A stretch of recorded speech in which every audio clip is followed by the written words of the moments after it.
tal, amigos? ¿Qué tal? Muy buenas tardes, bienvenidos a su programa Voces del Periodista, este programa que es de ustedes y para ustedes a través de las frecuencias de ABC Radio, la 760 de AM, de Organización Editorial Mexicana, gracias a las frecuencias del Gran Grupo Radio Turquesa, así como a las frecuencias de La Pantera. Queridos amigos, hashtag Voces del Periodista, participen con nosotros, estamos en Periscope, estamos en Facebook, les agradecemos como siempre, marquen al 55 12 86 61 para cualquier comentario que nos quieran dejar, y también pueden ustedes teclear www.vocesdelperiodista.mx para Voces Diario. Maestro Jorge Santa Cruz, ¿qué tenemos en Voces Diario? En Voces Diario muchas cosas muy interesantes, pero sobre todo, Celeste, algo de lo que hemos hecho, de lo que hemos publicado es que el jefe de gobierno del Distrito Federal, Miguel Ángel Mancera, urge a que se termine el emisor oriente del drenaje de la Ciudad de México. Esto tal vez se tarde un año más. Por lo pronto, lo reconoce el jefe de gobierno, en tanto no se termine ese túnel emisor oriente, continuarán las inundaciones en la capital de la República y los socavones, como el que se abrió hace pues ya algunas horas en la calle de Humboldt, muy cerca de Radio ABC 760 AM. Celeste Lima. Exactamente, maestro Jorge Santa Cruz. Y bueno, queridos amigos, aquí lo importante es darnos cuenta de los socavones y el costo de los socavones. Y luego, cómo se reparten los dineros, ¿no? Por ejemplo, el INE, ¿qué presupuesto está pidiendo? 25,000 millones de pesos para el próximo año. 25,000 millones de pesos. Y por ejemplo, una obra de estas, ¿cuál sería el costo, maestro? Conforme a la conferencia, los datos que dio Miguel Ángel Mancera en la conferencia de hace un rato, el costo total del túnel emisor oriente es de 33,000 a 34,000 millones de pesos. Pero además dijo otra cosa que me parece relevante, Celeste, que esta obra debió haberse concluido en el gobierno anterior, en el gobierno de Marcelo Ebrard. O sea, llevamos un desfase de, ¿qué te gusta? 5 años por lo menos, por lo menos. Exactamente. Bueno, queridos amigos, en estos momentos difíciles que hemos vivido, quienes en el área metropolitana, también en el país y por supuesto en otras regiones del mundo, ¿no? Hablamos de las inundaciones, por ejemplo en Houston, y nadie toca, por ejemplo, las inundaciones y la cantidad de muertos que ha habido en Bangladesh, por ejemplo. O sea que hay que solidarizarnos con todos, hay que estar alerta de todo, pero por ejemplo en lo que es alusivo a la Ciudad de México, tenemos al querido doctor Juan Ramón Jiménez en la línea. Y yo quisiera solamente, doctor querido, antes de irnos a un corte, dejar sobre la mesa puesto este hecho de que, por ejemplo, el drenaje profundo, lo comentábamos, queridos amigos, se empezó en los años 70. Una de las maneras de financiar el que se continuara con el drenaje profundo de la Ciudad de México eran los excedentes petroleros. ¿Y qué pasa con los excedentes petroleros? ¿En dónde se esfumaron esos excedentes petroleros? ¿Qué ha pasado? Y por cierto, el drenaje profundo está inconcluso. Yo al regresar del corte le voy a pedir al doctor Juan Ramón Jiménez si nos recapitula un poco sobre esta historia, esta tremenda historia. Vimos el día de ayer que se cerró el aeropuerto de la Ciudad de México, y bueno, todas las afectaciones que vimos en las diferentes colonias, ya nos platicará el maestro Jorge Santa Cruz, y ustedes ya lo han visto seguramente, ¿no? Se ha estado siendo muy mencionado. Pero si el aeropuerto de la Ciudad de México, tal como está, tuvo las afectaciones que tiene, obviamente con consecuencias de infraestructura que falta, imagínense qué pasaría con el aeropuerto que se está anunciando, que está en una zona lacustre, ni más ni menos. Vamos a un corte y no tardamos, gracias. Está usted escuchando Voces del Periodismo. No tardamos, queridos amigos. Y ahorita para retomar con el doctor, ¿no?, sobre esto, un poco recapitular esto, y un poco irnos a las afectaciones económicas de Houston, aparte de la parte humanitaria, que Son está tremenda. 112 plataformas petroleras afectadas en Texas. 112. y de esas 112 depende la cuarta parte del abasto de petróleo en el mundo. En el mundo. Pero además en México, por ejemplo, queridos amigos, yo ahorita se lo vamos a preguntar al doctor Juan Ramón Jiménez. México no fija precios, no participa. Imagínense México un país petrolero y que estemos en estas circunstancias. Y por otra manera, perdón, exactamente lo que dice el maestro Jorge Santa Cruz, y ahorita me la amplías, ¿no?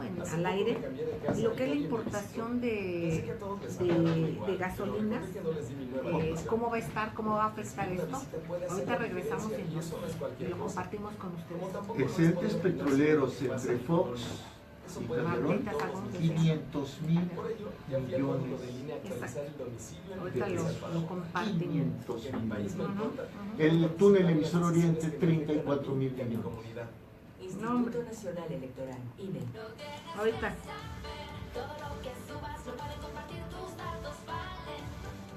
No está esto tremendo. ¿Cómo ven, queridos amigos? Participen, compartan con nosotros, díganos su punto de vista, por favor. En www.vocesdelperiodista.mx, escríbanle a Celeste. A ver, Jorgito, es que ahorita nuestro querido Jonathan está poniendo algunas cosas que están pendientes, entonces estamos aquí en cabina. ¿Qué nos compartes? Por favor, escríbanle a Celeste, www.vocesdelperiodista.mx, y dice, escribe a Celeste, esa ingeniera, ahí le dan clic y pueden poner todo lo que ustedes gusten. Gracias, queridos amigos, gracias por seguir con nosotros. El maestro Jorge Santa Cruz, director académico del Club de Periodistas de México, y su servidora. Vamos a hablar con el doctor Juan Ramón Jiménez, economista y parte importante de este espacio. Doctor querido, en cuanto a lo que comentábamos antes de irnos al corte, ¿qué pasa con todo este desfase del drenaje en la Ciudad de México, el drenaje profundo, estos excedentes petroleros que desaparecieron? Decía el maestro Jorge Santa Cruz algo en el corte, precisamente con el sexenio de Fox y Calderón, en ese espacio es cuando, ¿qué pasó? ¿Qué cantidades? De 2001 a 2012, Celeste, amigos, los excedentes petroleros por concepto de derecho a los hidrocarburos, aquí tengo ya la cifra precisa, representaron 955 mil millones de pesos. 955 mil millones. Doctor Juan Ramón Jiménez, adelante y gracias. Gracias, Celeste, un abrazo, Jorge. Mira, el dato que acaba de dar de Jorge lo tengo en dólares. Esto es una auditoría que se hace cada año a Pemex. De 2000 a 2012 se tuvieron excedentes petroleros de 150 mil millones de dólares. 150 mil millones de dólares, de acuerdo al EBITDA, que son los ingresos brutos de Pemex. Entonces, fue la época en que los barriles de petróleo estaban arriba de los $100, por lo tanto entraron muchos petrodólares al país que no se invirtieron en la infraestructura, y eso es lo que está pasando en la gran Ciudad de México. Desde los años 70, cuando se descubre el gran pozo petrolero Cantarell, un porcentaje de esos recursos iba precisamente a la infraestructura básica de la Ciudad de México, sobre todo lo que estabas hablando ahorita anteriormente del emisor Oriente, que no se dice nada al respecto. Desde los años 70 a la fecha, ya son, si no me equivoco, algo así como 40 años, y gobiernos van y gobiernos vienen y todos echan la pelotita uno al otro, pero el hecho es que no se invierte en infraestructura urbana de la gran metrópoli. Y esas aguas negras, donde quiera están brotando, aquí en Río Churubusco, donde tienen su casa ustedes, aquí brotan las aguas negras cada rato. Tú tienes un gran amigo que es amigo nuestro, el doctor, el ingeniero, también economista, Cantú. Su casa se le inunda cada rato de aguas negras en Coyoacán. Entonces esto no es una novedad, esto ya es una cosa cotidiana, de que cada vez que llueve fuerte, donde quiera están las aguas negras, los olores pestilentes de esas aguas negras. Entonces no se resuelve el problema del emisor, no se resuelve ni siquiera el problema donde van las aguas negras, que es la presa Endó, en el Valle del Mezquital, en Hidalgo, Y bueno, pues entonces, si no se están resolviendo los problemas básicos, no sé qué está resolviendo la clase política, Celeste. Exactamente, maestro Jorge Santa Cruz. Y es que, Celeste, esto es muy grave, porque los excedentes petroleros de 2001 a 2012 fueron de casi 1 billón de pesos, y no tenemos cuentas claras de a dónde fueron a parar. Ahora, afectaciones, bueno, aparte de lo del aeropuerto, que fue verdaderamente dramático, dijo el jefe de gobierno de la Ciudad de México, hoy en la mañana, que la lluvia alcanzó ayer algo así como 64 milímetros de altura. O sea, que en una hora la lluvia que se acumuló fue de 64 milímetros. Pero aquí viene el dato que es oficial y que me parece digno de comentar contigo, con el doctor Juan Ramón Jiménez y sobre todo con el público. Voy a citar lo que dijo el jefe de gobierno hoy de manera textual. El cambio climático es una realidad y lo acabamos de ver con la lluvia de ayer. Llovió 64 milímetros en el registro pluvial. Recuerden ustedes que esta ciudad tiene una capacidad de infraestructura más o menos de hasta 35 milímetros. Y cuando se rebasa eso, ya es una lluvia verdaderamente difícil de poder desalojar en la cantidad de agua que cae. Es una declaración oficial que además está avalada por un comunicado oficial del gobierno de la Ciudad de México. Ayer llovió casi el doble y ya vimos lo que sucedió. Pero ¿qué tal la tranza con los millones de dólares que se han perdido de los excedentes petroleros? Exactamente. Doctor Juan Ramón Jiménez, ¿qué nos puedes aunar a esto? Porque posteriormente también es pasar a otra inundación, ¿no? Ahora sí que aquí estamos el otro Houston, ¿no? Estamos viviendo también las inundaciones, pero también me gustaría que nos hicieras favor de ligar la parte económica, además de subrayar esta parte de la infraestructura, de subrayar que se dilapidan los excedentes petroleros, se dilapidaron y dónde están. Allá hay personas a las que se les puede preguntar, a las que se les debe preguntar y se les debe exigir que regresen al patrimonio de los mexicanos o que expliquen específicamente y verdaderamente se les audite para saber qué pasó con esos excedentes petroleros. Primero que nos diga si esto es posible y cómo es posible, para posteriormente ligar también a lo que se está sumando, independientemente del dolor que se está viviendo en Houston y que mucho lamentamos, pero y por supuesto en cualquier otro lugar del mundo donde haya problemas similares. Yo te quisiera decir también para ligarlo con cómo impacta económicamente a México, ya que Houston es la segunda metrópoli donde hay más infraestructura, querido doctor, más corporativos, es donde hay más corporativos, pues es la segunda ciudad con mayor infraestructura en este sentido y cómo nos va a impactar. Doctor, excedentes petroleros para pasar a la liga económica entre la inundación de México y las que están pasando en Houston. Por favor, adelante y gracias. Sí, Celeste, pues mira, con respecto a los excedentes petroleros están los trabajos que hizo la revista Proceso y que le llamó Los Papeles de Singapur, en donde el doctor en economía, Francisco Gil Díaz, está fuertemente involucrado en esas transferencias criminales de cuello blanco de los excedentes petroleros hacia las bolsas, sobre todo la de Shanghái. Y ahí no solamente te puedo corroborar lo que dice la revista Proceso, sino mi anterior jefe de posgrado de la Facultad de Contaduría se fue a dar una vuelta para conocer Shanghái y llevaba a varios alumnos de viaje, y se encontraron al jefe Diego en la bolsa de Shanghái. Entonces el jefe Diego, después de hacer una plática con ellos, pues les dijo que gran parte de los excedentes petroleros estaban invertidos en Shanghái.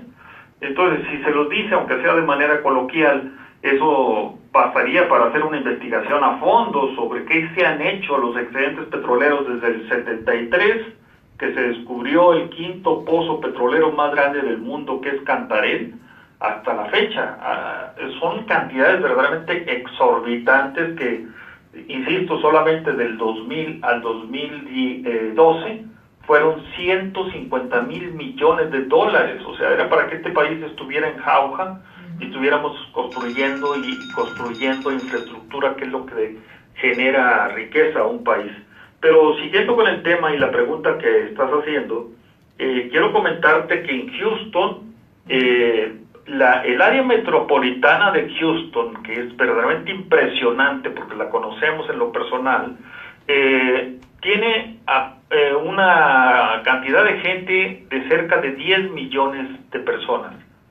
De ellos, el 50% es gente blanca, pero el 23% es población mexicana, auténtica mexicana. O sea, sí nos pega directamente a nuestras familias allá. Yo tengo parte de mi familia en Houston y sé lo que están sufriendo en este momento, porque también lo que se dice allá son mentiras. O sea, estamos llenos de mentiras de un lado y del otro. Allá están abandonados totalmente, ya se fueron de Houston, inclusive ya dejaron sus pertenencias, ya se están radicando ahorita en San Antonio y en otros lugares, pero es un impresionante problema y tragedia humana. Entonces, ese es el primer punto principal. La tragedia humana es enorme y brutal, no solamente para la población mexicana, sino para toda la gran ciudad. El segundo punto que me comentabas es el costo de esta enorme y gigantesca inundación de 50,000 millones de dólares son los estimados hasta ahorita. Lleva aproximadamente 40 muertos y la cantidad de agua que cayó, porque a ella les encantan las estadísticas, son 90 trillones de galones de agua en 2 días. 90 trillones de galones de agua. Eso es impresionante la cantidad de agua que cayó allá. El otro tema que mencionabas, la parte económica financiera. Houston tiene el mayor complejo petroquímico del mundo, no solamente de los Estados Unidos, del mundo, el mayor complejo petrolero y petroquímico del mundo. Entonces, las afectaciones directas son en los precios de los energéticos. México cotiza su petróleo en Houston y su gas natural también en Houston, y por lo tanto la afectación va a ser inmediata porque los neoliberales en México que entraron en el 82 abandonaron todas las refinerías que había en el país, las dejaron que se cayeran, insistimos, no invierten en infraestructura, se gastan todos los dineros. Entonces, aquí Houston es la segunda ciudad después de Nueva York con la mayor cantidad de corporativos. ¿Qué va a pasar con eso? Se va a venir una enorme, gigantesca depresión en Texas, y cuidado porque es frontera con nosotros. Houston produce 500,000 millones de dólares de Producto Interno Bruto, de riqueza, que es prácticamente la tercera parte de lo que produce México completo. Ahí tenemos gigantescas ciudades, espacios amplísimos, que son 10 condados o 10 municipalidades, que son los poderosos, pero ahí está la NASA también. Entonces, no solamente es el problema de los corporativos, el problema de la NASA, sino toda la diversificación que hubo en petroquímica, aeronáutica, metalúrgica, industria portuaria. Solamente para darte un dato, en el puerto de Houston se mueven aproximadamente 8,000 contenedores por hora. En el puerto de Veracruz, si acaso, son 8,000, pero por año. Entonces, acá se mueven por hora. Entonces, esos son los enormes diferenciales, pero el golpe directo a Houston va a ser un golpe directo también a México, porque ya insistimos, esta semana ya aumentaron las gasolinas. Exacto, doctor. México no participa en fijar precios. Entonces, precisamente en esto, ¿cómo nos impacta 30 segundos antes de salir al corte? En el aumento de los energéticos y obviamente la inflación aquí en México. Bueno, queridos amigos, vamos a un corte y regresamos. No tardamos, gracias. Hola. Yo creo que Qué barbaridad. es muy importante lo que dice Juan Ramón. El enlace.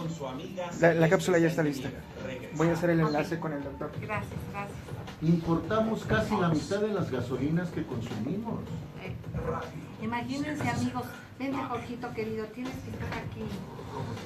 Ahora tenemos a nuestro hombre todólogo que está haciendo un poco de todo. Entonces, imagínense, amigos, este México, este orgullo mexicano como es Pemex, que deliberadamente se fue desmantelando para que dijéramos que al fin que no importa, que al fin que no pasa nada. Recuerdo aquellos años donde el señor Luis Telles Kreuzler, que hay que ver dónde está ahora, ¿verdad? ¿Qué está haciendo? Bueno, decía que había que deshacerse de Pemex, que era casi un estorbo, que porque iba a llegar a $6 el barril de petróleo. Pues veamos qué personajes, de qué estatura han ido desmantelando a México. Y bueno, esto es propiedad nacional y vemos cómo han abandonado las infraestructuras. Es que es un crimen económico, porque si los excedentes petroleros de 2000 a 2012 son de $150,000 millones y una buena refinería en términos redondos cuesta $10,000 millones, Celeste, ¿cuántas muy buenas refinerías hubiéramos podido construir con eso? ¿Qué te gusta? 150 refinerías que son, espero no haberme equivocado, los ¿no? excedentes petroleros que desaparecieron en el sexenio del 2000 y el 2012. El Panato, perdón. El Panato, bueno, son $150,000 millones de dólares. O sea, casi 1 billón de pesos, porque fueron 955,000 millones de pesos. Mucho dinero, mucho. No, y si lo traducimos a la infraestructura que no se ha hecho y lo que está pasando en el país, los seres humanos que lo están padeciendo, ¿no? ¿Qué es eso? Gracias, queridos amigos, gracias por seguir con nosotros. Seguimos en las frecuencias de ABC Radio, las 760 de AM, el Grupo Radio Turquesa y las de La Pantera. El maestro Jorge Santa Cruz, director académico del Club de Periodistas de México, y su servidora, escuchamos al doctor Juan Ramón Jiménez. Doctor querido, en esta liga de estas afectaciones precisamente que está pasando Houston, obviamente, como decíamos, más allá de lo que es lo más lamentable, que es la situación humana, pero en el caso de la vinculación económica que existe entre Houston y México. Adelante, doctor. Pues sí, Celeste, te comentaba, es el mayor complejo petroquímico del mundo. Ya está quebrando, el día de ayer quebró uno de los principales bancos en Rusia. Ese es el primer efecto colateral del daño, o sea, esperábamos que el golpe fuera directo sobre Estados Unidos o sobre México, pero no, Rusia está ahí. ¿Por qué Rusia? Pues porque Rusia tiene también una enorme infraestructura petrolera y petroquímica. Y los precios no los fija Rusia, los fija Houston. Ese es el problema grave que tenemos, no solamente en México, sino en muchas partes del mundo, que no tenemos control sobre nuestras materias primas, sino las materias primas se cotizan precisamente o en Estados Unidos o en Londres, en Inglaterra. Entonces, mientras no tengamos una forma de defender nuestras materias primas, pues siempre vamos a estar echándole la culpa a ellos, que ellos son los que han manejado sus bolsas, los que tienen sus intereses metidos ahí, los que manejan armas, los que manejan droga, los que manejan farmacéuticos, alimentos, etcétera, pero nosotros no hacemos nada para autodefendernos, ese es el problema, o sea, solamente criticamos, pero no nos autodefendemos. ¿Cómo sería la autodefensa? Como en los años 70 se empezó a construir infraestructura básica para el país, o sea, se vencieron los tratados de Bucareli, que se firmaron en 1923, en 1973 fenecieron 50 años de una camisa de fuerza que se le impuso a México porque México había jugado un papel importante en el famoso telegrama Zimmerman, y ese fue el castigo a México, 50 años como una camisa de fuerza. Entonces el hecho es que lo que estamos viendo ahorita es un problema de manejo de soberanías. Dentro de la globalidad se pueden manejar soberanías, una bolsa de mercaderías en México, no una bolsa de valores, sino de mercaderías, petróleo, minería, alimentos, café, bioquímicos, etcétera, todo lo que México tiene de riqueza, pero que México solamente la produce para que la saqueen otros.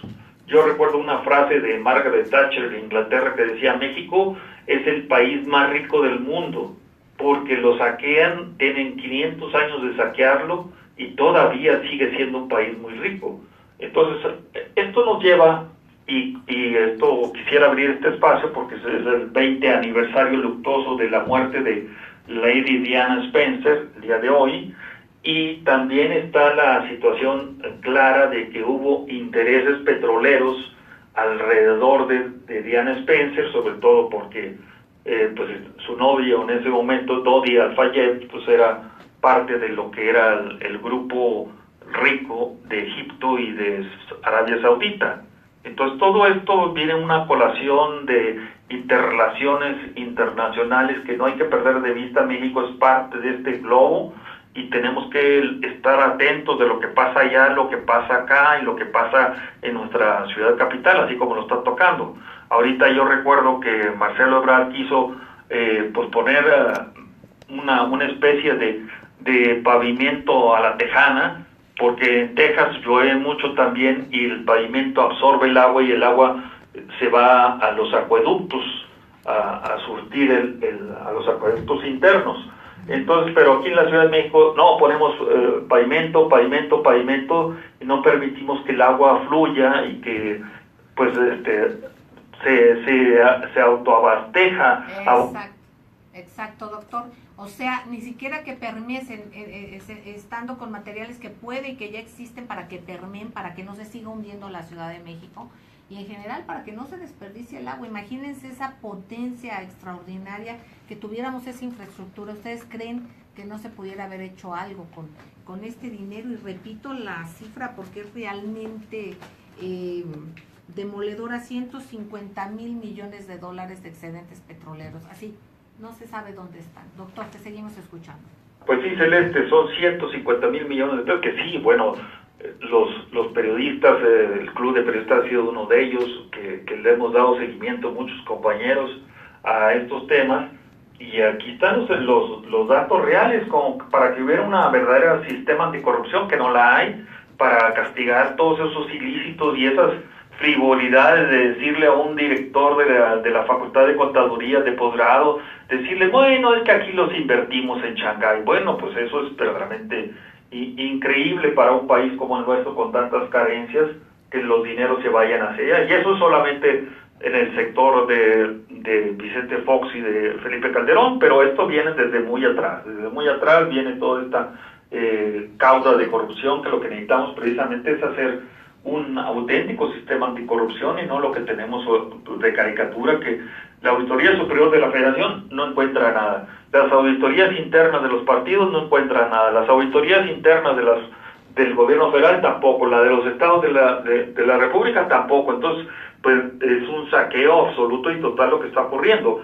Y mira, ahorita estoy en pantalla conectado con el tema de Lady D, y ya inmediatamente me metieron un virus en la computadora. Está ahorita, ya no ve nada, no agarra nada, simplemente por mencionar de que pudo haber sido un asesinato, lo de Lady Spencer, para que veas que estamos globalizados en los temas de espionaje, contraespionaje y todo esto, aunque suene un poco película de James Bond, pero es la realidad de lo que estamos viviendo. Entonces, no es un problema local, es un problema ya internacionalizado, y sobre todo el de la Ciudad de México, siendo la tercera capital más poblada del mundo y más importante del mundo, porque aquí hay que decir, la Ciudad de México es la tercera capital más importante en términos económicos del mundo, después de Londres y después de Río de Janeiro. Entonces, eso es algo que deberíamos también los mexicanos de visualizar y exigirle a las autoridades aquí para que veas que tenemos que dar luchas locales y luchas globales. Aquí en la colonia General Anaya, donde vivimos, estamos ahorita exigiendo que se acabe con un socavón que está en la calle de Bruno Travel, que tiene 15 días el socavón y no alcanzan a resolver las autoridades qué van a hacer ahí. O sea, está detenida prácticamente la colonia ahorita. Es una pequeña colonia, obviamente, pero es estratégica. Está en un lado de la alberca olímpica, está a un lado de la torre mítica, etcétera, etcétera. Entonces, estos problemas locales se multiplican por toda la gran Ciudad de México. Estos se multiplican por el país y luego se van a niveles internacionales increíbles.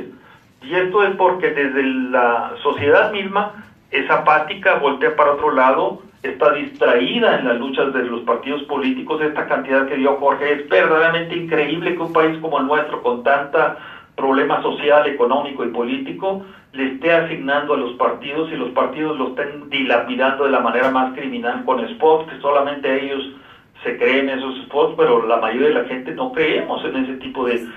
Exactamente, doctor querido, y mira, porque tenemos el tiempo encima y tenemos un enlace muy importante, sí, este tema lo debemos de seguir, te pedimos que lo continuemos. Es una reflexión, porque ese es un tema de fondo, queridos amigos. Por ejemplo, hay una constructora Abengoa, pero Abengoa es un gran consorcio.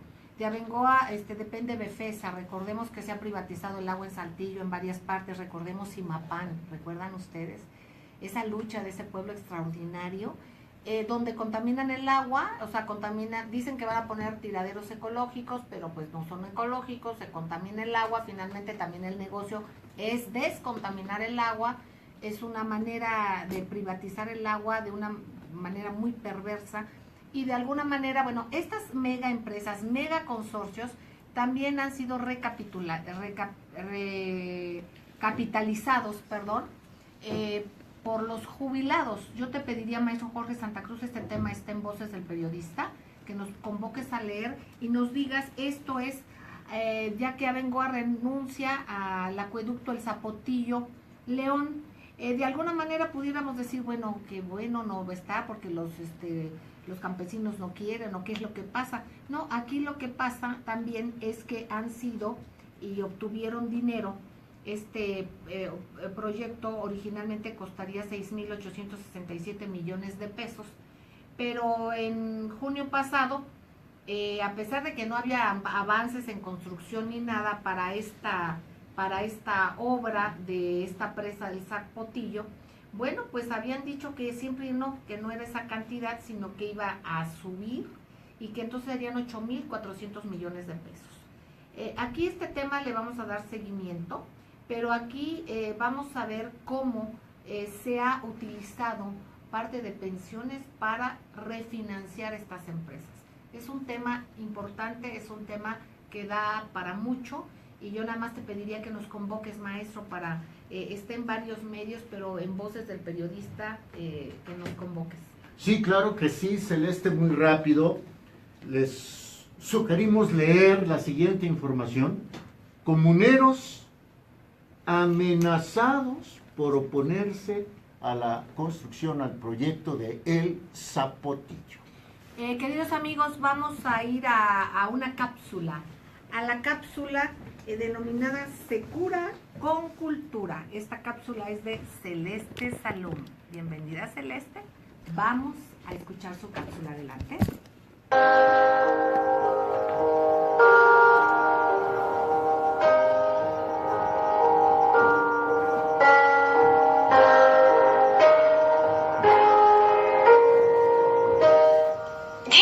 Fue una de las grandes escritoras en la historia de la literatura, y del mismo modo una mujer avanzada a su tiempo. Cuando el único destino posible para ella era hacer una boda de buena clase y criar a los hijos que Dios mandase en un mundo sacudido por rígidas normas de comportamiento y clases sociales, Jenny puso su carácter fuerte e indomable sobre cualquier prejuicio y luchó hasta obtener su más grande mérito: ser la autora inglesa con más lectores a lo largo del tiempo. Nació en Steventon, Inglaterra, el 16 de diciembre de 1775, y fue la séptima de los 8 hijos de George Austen, un párroco anglicano perteneciente a la clase burguesa rural. Con apenas 12 años, Jane inició la escritura de pequeñas piezas, bautizadas como Juvenilia, las cuales se representaban durante un tiempo en la parroquia de su padre. En 1797, él trató de que se editara el primer libro de su hija, Primeras Impresiones, mejor conocida actualmente como Orgullo y Prejuicio, lo cual no consiguió. No fue hasta 1803 que Jane vendió por 10 libras la obra que consideraba más apasionante, La Abadía de Northanger, pero el libro no fue publicado hasta 14 años más tarde. Mientras que 3 de sus hermanos ingresaron en el ejército, tanto ella como su única hermana, Cassandra, murieron solteras. Jane selló su destino con su único amor, Thomas Lefroy, al cual describe en una de sus cartas a su hermana como roto, separado por la falta de medios económicos como pretendiente e incapaz de adaptarse al carácter de la joven escritora. Jane inspira sus obras en el joven Lefroy y plasma vehemente en cada una pedazos de sus vivencias. Ella es la autora de las obras emblemáticas Emma, Orgullo y Prejuicio, Mansfield Park y Persuasión, todas ellas adaptadas al cine en el siglo XX. Murió el 18 de julio de 1817 en Winchester, Inglaterra, a causa de tuberculosis. Sus últimas palabras fueron: "No quiero nada más que la muerte". Sin que su talento fuera reconocido hasta mucho después, sus obras vieron la luz en 1818 en una edición combinada con 4 volúmenes. Al igual que en sus novelas anteriores, su nombre no aparece citado, aunque sí se menciona que era la misma autora de las otras obras, y aparece una nota biográfica sobre el autor anunciando su muerte. El epitafio en la Catedral de Winchester no menciona su profesión. No fue hasta 1872 que su sobrino Edward Dawson Leigh publica sus memorias en un tomo monumental junto con sus cartas al joven Lefroy. Ante ello, se añade una nueva placa explicando la esencia de Jane. Abrió su boca con sabiduría y en su lengua reside la ley de la bondad. Muchísimas gracias, queridos amigos. Vamos a un corte y enseguida regresamos. Verán ustedes, vamos a platicar con el doctor Raúl Villegas, un científico mexicano del primer nivel. No tardamos, gracias. Está usted escuchando Voces del Periodista con su amiga Celeste Sáenz. Hola amigos queridos, ahorita el doctor Raúl Villegas nos va a compartir una persona con un currículum extraordinario. Él es médico cirujano, especialista en psiquiatría y psicoterapia freudiana, hipnoterapeuta ericksoniano, doctor en sociología, doctorante en pensamiento y cultura, de estas mentes que necesitamos. Maravilloso. En próximas intervenciones de él en el programa nos va a platicar sobre teorías, no teorías, sino estudios, más bien, que está comprobado que cómo se han utilizado para dominar nuestra mente. Está interesantísimo. El día de hoy él nos va a tocar el tema de Venezuela. Ya verán, ahorita vamos a escucharlo, es autor de varios libros y bueno, pues no se lo pierdan, no se lo pierdan. Con un servidor y amigo, Rodrigo Mondragón. Escúchanos de lunes a viernes de 10 a 11 de la mañana y por la noche de 9 a 10 en esta estación y recupera tu salud naturalmente. Está usted escuchando Voces del Periodista con su amiga Celeste Sáenz de Miera. Marque usted en horarios de oficina 5512-5638. Continuamos. Gracias, queridos amigos, gracias. Tendremos el enlace, lo tenemos ya con un personaje de primer nivel. Verán ustedes y verán que es un privilegio tenerle a él aquí y sobre todo que sepamos que vamos a seguir contando con su valiosísima inteligencia. Él es médico cirujano, especialista en psiquiatría y psicoterapia freudiana, hipnoterapeuta ericksoniano, doctor en sociología, doctorante en pensamiento y cultura.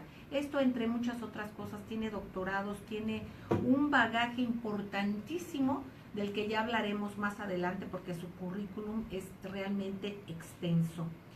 Yo le agradezco enormemente porque sería importante escuchar de su voz porque además es politólogo, que nos haga un planteamiento sobre todo lo que pueda ser un análisis de lo que está sucediendo en Venezuela. Por ejemplo, doctor querido, bienvenido.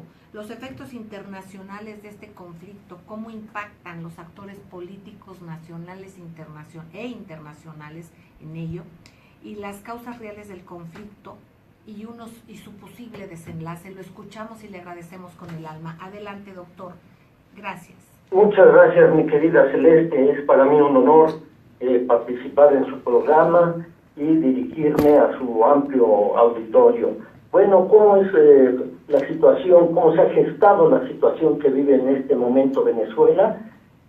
Aparte de las situaciones locales que se han dado en este país, una lucha de clases entre diversos sectores de la clase dominante, pero también con la participación de amplios sectores del pueblo, pero que además se da en el país que tiene las reservas petroleras más grandes, las probadas, de todo el mundo, todavía superiores a las de Arabia Saudita.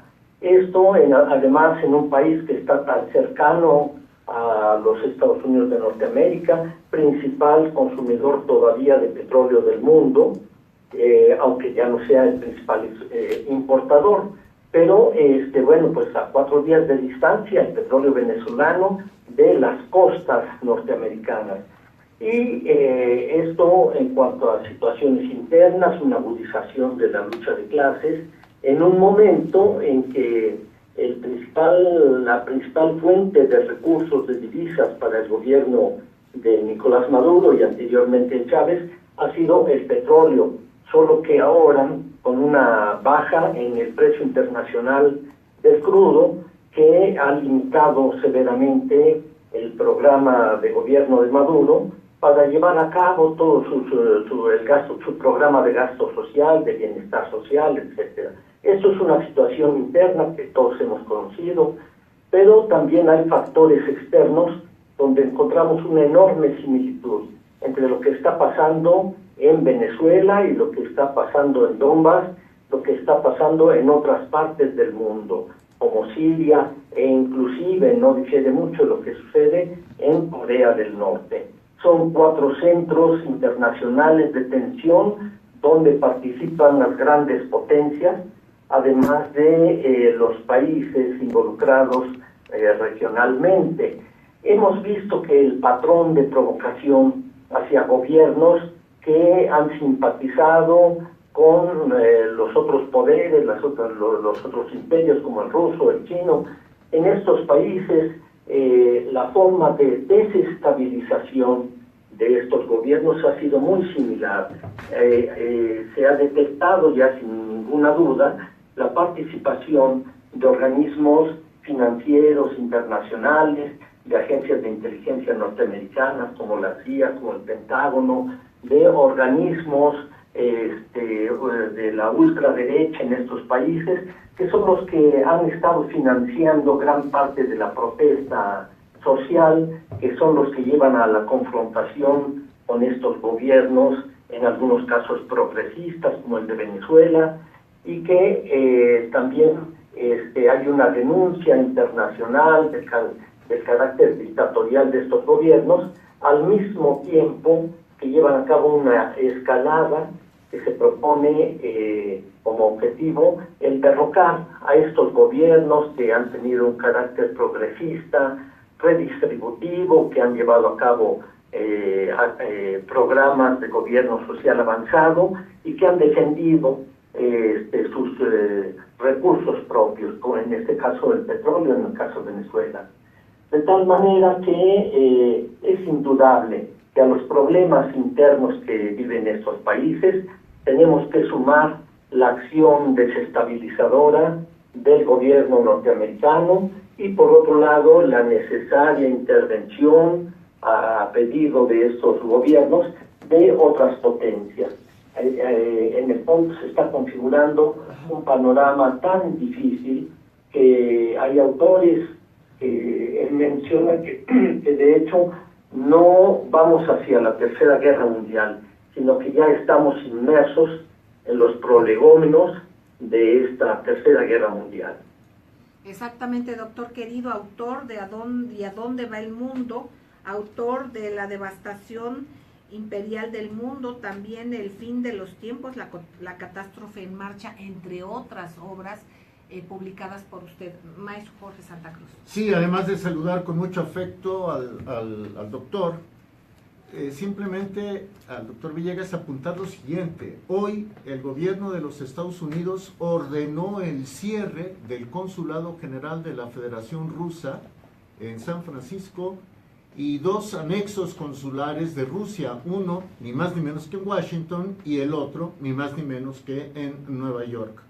Por otro lado, se dio a conocer un estudio interesante en el sentido de que Estados Unidos sigue siendo el país bélico más poderoso, pero que Rusia es el segundo lugar con las fuerzas terrestres más letales, y en número 3 el gobierno, el ejército chino. Y otro dato adicional, y con esto te devuelvo el micrófono, Celeste. Hoy el presidente de Francia, Emmanuel Macron, dijo que su país tiene que ser una necesidad para el mundo, que tiene que ser necesario para el mundo, y acusó a Arabia Saudita y a Qatar de financiar al terrorismo. O sea, que me da la impresión de que están ajustando las piezas para darle a esta Tercera Guerra Mundial, que efectivamente considero, como el doctor Villegas, ya está en marcha, darle una nueva faceta más acelerada. Queridos amigos, El profesor en Ciencias Sociales en diversas universidades del país desde 1974, como es el doctor Raúl Villegas, además del bagaje científico que le caracteriza, bueno, es importante preguntarle, doctor, antes de salir del aire, ¿cuál es el horizonte que usted vislumbra en este tenor y lo que está pasando en Venezuela, cuando nos damos cuenta también que pillan a la esposa de uno de los líderes de la oposición venezolana, pues con un buen fajo de dinero? 200 millones de bolívares. Adelante, doctor. No, el panorama es bastante ominoso, Celeste. Indudablemente que se conjuntan una serie de factores de confrontación entre las grandes potencias que llevan la situación más allá del deseo y de las posibilidades de sus propios dirigentes. En otras palabras, aunque Putin no quiera ir a la guerra, en el momento en que Estados Unidos está instalando bases militares, esté instalando bases militares en Ucrania, ya en las fronteras de lo que es la Federación Rusa, pues va a tener que responder en el momento en que Estados Unidos lleve a cabo un ataque contra Corea del Norte, que es un país tapón. Necesariamente van a tener que responder Rusia y China, que tienen fronteras con este país. En el momento en que Rusia instale 2 bases militares en Venezuela, con la posibilidad de instalar ahí, de colocar misiles que llegan de manera directa e inmediata a los Estados Unidos van a responder de la misma forma como se dio en 1962 con la crisis de los misiles, cuando desde Cuba tenían ya cohetes teledirigidos, ¿no? Entonces, como que hay un margen para la actuación y la toma de decisiones por parte de los dirigentes de estas grandes potencias, pero también la situación que se va creando de manera inevitable como consecuencia de la lucha por intereses vitales por parte del imperio norteamericano y las otras naciones que han tenido que coaligarse, que han tenido que unirse ante un peligro común. Estas situaciones a partir de cierto momento escapan ya a las posibilidades de acción y decisión por parte de los dirigentes. Como que la guerra, el curso de la guerra cobra una dinámica propia, donde los dirigentes lo único que hacen es finalmente darle los toques de matiz a la situación, pero sin la capacidad ya para evitar la confrontación final. Doctor Raúl Villegas, le agradecemos enormemente su participación y esperamos que muy próximamente esté aquí en cabina. Maestro Jorge Santa Cruz, un privilegio como siempre.